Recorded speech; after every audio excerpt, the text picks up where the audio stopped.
L'actualité, l'information mondiale en continu. Madame, Monsieur, merci de nous retrouver pour la minute de l'économie dont voici l'épine dorsale. Énergie, l'offre s'améliore avec 50 mégawatts de plus. La société Energy of Cameroon, ENEO, a procédé le 28 avril 2015 à l'inauguration de la centrale au gaz naturel de Bassa Logbaba d'une capacité de 50 mégawatts pour un coût de 20 milliards de francs CFA d'investissement. Cette nouvelle infrastructure vient renforcer l'offre énergétique du pays et réduire de manière perceptible les coupures d'électricité dans la capitale économique Douala et ses environs. À l'étranger, une seule note micro-reportage en Ouganda. Nous verrons comment les gorilles survivent grâce à l'économie du tourisme. Voilà pour les grandes articulations de votre programme. Bienvenue à tous. Le panorama de l'actualité économique, celle d'ici et d'ailleurs. Nous parlons d'actualité bien évidemment. Énergie électrique, nous vous disions en titre, l'offre s'améliore au Cameroun avec plus de 50 mégawatts. C'est à l'occasion justement de l'inauguration de la centrale au gaz naturel de Douala-Bassa Logbaba par la société ENEO, concessionnaire du secteur de l'électricité au Cameroun, pour un coût de 20 milliards de francs CFA d'investissement. Cette nouvelle infrastructure vient renforcer l'offre énergétique du pays et réduire de manière perceptible les coupures d'électricité dans la mégapole de Douala et ses environs. Pour le ministre de l'Eau et de l'Énergie, Basile Atanganakuna, qui présidait la cérémonie, cette nouvelle infrastructure est l'aboutissement d'un travail collectif dont le but est d'améliorer l'offre énergétique du pays. Parmi ses partenaires, il y a outre l'entreprise ENEO, propriété du fonds britannique d'investissement Actis, mais également Gaz du Cameroun, filiale de la firme britannique Victoria Oil and Gas, qui ont contribué aux côtés du gouvernement camerounais à rendre opérationnelle en moins de 3 mois cette centrale. Le Cameroun, qui ambitionne de devenir une économie émergente à l'horizon 2035, a besoin de produire davantage d'électricité, non seulement pour combler le gap qui se situe entre 75 MW et 100 MW par an, mais également se positionner comme exportateur d'électricité et un programme de développement qui tient compte de la construction en cours des barrages hydroélectriques, l'exploration des énergies renouvelables, aussi bien la biomasse, l'éolien que le solaire. Contrat C2D, contrat de désendettement et développement, plus de 38 milliards de francs CFA en plus pour le Cameroun. Un avenant a été accordé au pays mardi 28 avril au cours de la 9e session du comité d'orientation et de suivi du C2D à Yaoundé. C'était donc l'occasion pour les parties camerounaises et françaises de signer l'avenant au dit contrat d'une valeur de 38 milliards de francs CFA. Lequel avenant prend en compte les dépenses militaires liées aux défis sécuritaires dans la sous-région ainsi que le contexte économique fragile auquel le Cameroun doit faire face. En effet, selon l'ambassadrice de France, Christine Robichon, coprésidente du COS C2D en février dernier, le ministre français des Affaires étrangères et du Développement international, Laurent Fabius, a proposé au président Paul Biya un moratoire sur le C2D pour soulager les finances de l'État camerounais. La rencontre a par ailleurs permis de faire le point sur la mise en œuvre du deuxième C2D. Il s'en dégage pour l'ambassadrice de France une appréciation globalement positive de la modification des procédures de passation des marchés publics. Le deuxième C2D, couvrant la période 2011-2016 d'une valeur de 214 milliards de francs CFA, a été centré sur l'éducation, la santé, l'agriculture et le développement rural, le développement urbain, les infrastructures, la formation professionnelle. Quittons les grands couloirs pour les champs de manioc précisément. Là, on parle de tubercules au Cameroun, une denrée très prisée des populations bien évidemment, avec le ministère de l'Agriculture et du Développement rural qui vient de mettre à la disposition du programme de développement et de valorisation des racines, tubercules et plantains, des variétés améliorées de bouture de manioc certifiées en vue de la création de champs sémenciers dans les environs de la société de transformation de manioc de Sang-Mélima, Sotramas, construite dans la région du Sud. Selon Emmanuel Lazare et Simi Meunieux, ces boutures seront distribuées aux producteurs qui les multiplieront avant de produire du manioc destiné à approvisionner la Sotramas en matière première. En effet, les travaux de construction de cette usine qui ambitionne de transformer chaque jour 120 tonnes de manioc en amidon sont achevés depuis plusieurs mois. Mais ces activités tardent à démarrer à cause de la rareté de la matière première qu'est le manioc.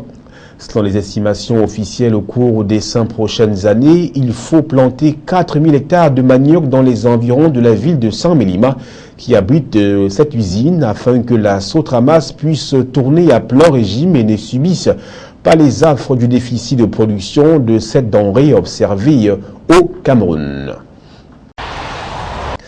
D'un produit à un autre, quittons le secteur du manioc pour un autre univers très intéressant aussi au Cameroun. On parle de cacao, précisément d'exportation. Il convient de préciser que le Cameroun est le 4e producteur de cacao. Eh bien, le pays enregistre une progression de 34 000 tonnes.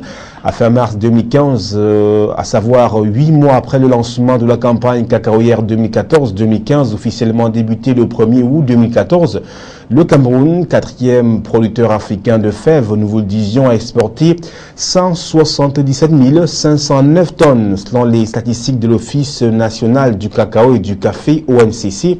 Ces exportations sont en progression de plus de 34 000 tonnes par rapport aux 143 374 000 tonnes exportées sur la même période au cours de la campagne précédente. Bien qu'elle soit en nette progression comparée à la dernière campagne à la faveur de mesures d'évacuation urgentes prises au port de Douala, ces exportations ont ralenti au mois de mars 2015, se situant seulement à 10 810 tonnes contre 19 806 tonnes au mois de février dernier. Au mois de mars, le marché des exportations a été principalement animé par 3 opérateurs. Il s'agit de la société Cameroon Marketing Commodities, Camaco, qui a été le leader des exportations avec 2558 tonnes, suivi de l'AMCAM avec 1713 tonnes exportées et des établissements Dongo et Somba qui ont exporté 1621 tonnes de fèves de cacao le mois dernier.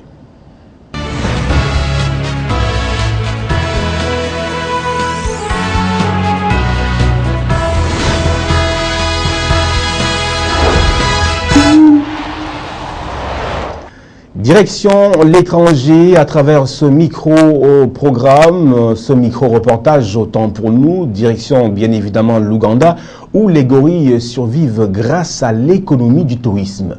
Comment cela se fait? Reportage. Ces collines sont un paradis pour les passionnés de la faune sauvage. Ils affluent vers ce coin reculé du sud-ouest de l'Ouganda pour une seule raison, les gorilles. La forêt de Bouindi abrite 400 gorilles de montagne, soit près de la moitié de la population de cette espèce dans le monde. Les primates se sont habitués à la présence humaine.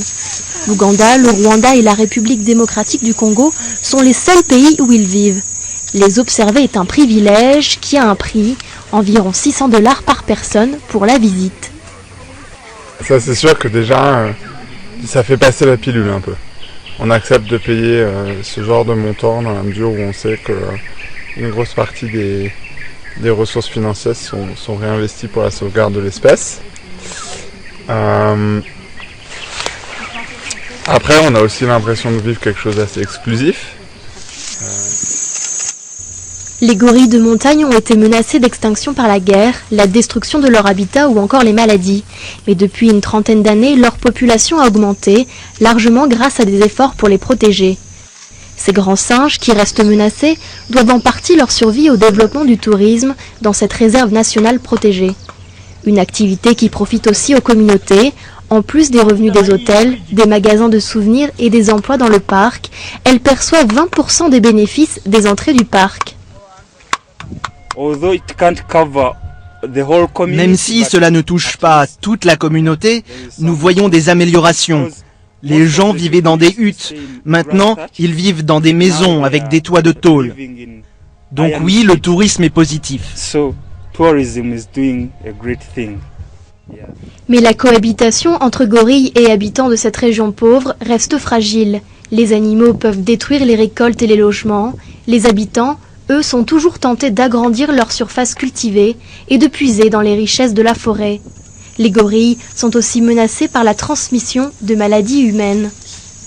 Face à ces problèmes, des zones tampons ont été créées, ainsi que des activités génératrices de revenus et des programmes de santé communautaire.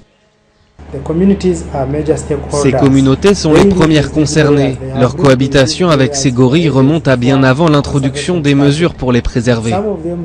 Certains voient toujours ces forêts comme des lieux où chercher des ressources comme le bois ou des plantes médicinales.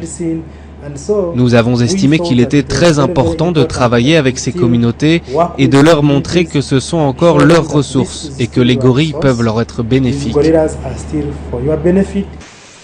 Les grands singes dans les gorilles de montagne sont aussi victimes du braconnage et du commerce illégal. Selon un rapport récent de l'ONU, plus de 22 000 grands primates auraient été victimes de ce trafic entre 2005 et 2011. Au chiffre du jour pour sortir de ce programme, il est de 50 mégawatts et ce chiffre symbolise la capacité de la centrale au gaz naturel de Douala Bassa, c'est à Lokbaba, c'est bien évidemment au Cameroun, une centrale au gaz qui a été inaugurée le 28 avril 2015 par la société Eneo. Le rappel des principales articulations de votre programme énergie électrique, l'offre s'améliore au Cameroun avec 50 mégawatts de plus, notamment à travers cette centrale à gaz de Lokbaba, au gaz naturel de Lokbaba, inaugurée donc le 28 avril 2015 par Eneo en présence du ministre de l'eau et de l'énergie Basile Atanganakuna, une infrastructure qui va renforcer l'offre énergétique au Cameroun, principalement dans la capitale économique Douala et ses environs. À l'étranger, nous avons fait le déplacement de l'Ouganda pour comprendre comment les gorilles survivent grâce à l'économie du tourisme.